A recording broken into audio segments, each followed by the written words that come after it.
बहुत समय पहले की बात है। एक छोटे से गांव के बाहर एक भिखारी रहता था।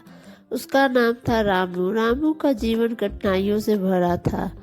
फटी पुरानी चादर, टूटी चप्पलें और लकड़ी की लाठी, यही उसकी सारी संपत्ति थी। हर दिन वह गांव के बाजार में बैठा था और लोगों से भीख मांगता। गांव वाले दयालु थे, लेकिन समय के साथ लोग उसे अनदेखा करने लगे थे। यह तो रोज का ही तमाशा है, लोग कहते। कभी कभार कोई एक सूखी रोटी या दो चार सिक्के फेंक देता है। बस रामू का सपना था कि एक दिन सोने की रोटी मिले। वह सोचता, अगर मुझे कभी सोने की रोटी मिल जाए तो मैं फिर कभी भूखा नहीं रहूंगा, मेरी सारी परेशानियां खत्म हो जाएगी। एक दिन जब रामू बहुत थक गया था और भूख से बेहाल हो रहा था, वह मंदिर की सीढ़ियों पर जाकर बैठ गया।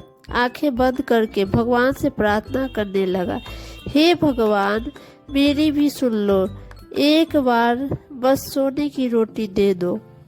तभी एक चमत्कार हुआ। रामू के सामने एक साधु प्रकट हुए। उन्होंने चेहरे पर अद्भुत तेज था। साधु ने मुस्कुराकर पूछा, क्या चाहिए तुझे?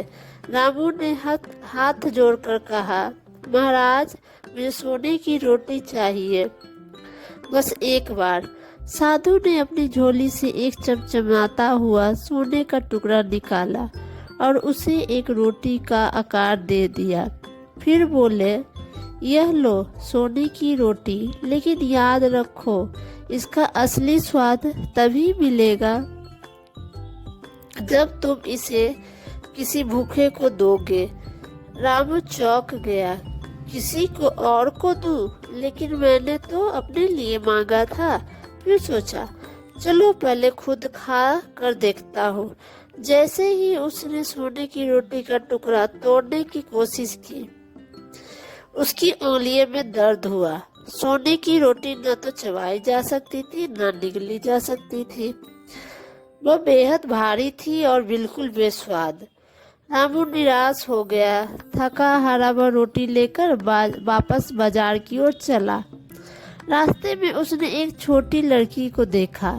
लड़की भूख से बिल्कुल कमजोर लग रही थी। उसके पास कपड़े भी ठीक से नहीं थे। लड़की रामू की ओर देखकर बोली, बाबा, कुछ खाने को मिलेगा क्या? रामू कुछ पल के लिए रुका। उसने अपनी फटी झोली में देखा, उसमें बस वही सोने की रोटी थी। साधु के स्वाद उसके कानों में गूंजे, इसका असली स्वाद तब मिलेगा जब तुम इसे किसी भूखे को दोगे। रामू ने गहरी सांस ली और हिचकते हुए सोने की रोटी लड़की को दे दी। जैसे ही लड़की ने रोटी को हाथ लगाया, रोटी चमत्कारी ढंग से एक गर्मा गर्म असली रोटी में बदल गई, जिससे सुगंध आ रही थी। लड़की ने मुस्कुराते हुए रोटी खाई और उसके चेहरे पर चमक आ गई। रामू यह देखकर भावुक हो गया। तभी साधु फिर प्रकट हुए। साधु ने कहा, असली सोना वही होता है जो दूसरों की भूख मिटाए, ना कि खुद की लालच। तुमने आज सच में सोने की रोटी का स्वाद चख लिया है। रामू के चारों ओर रोशनी फैल गई। गांव वाले भी ये चमत्कार देखकर दंग रह गए। उन्होंने रामू की सेवा करना शुरू कर दी।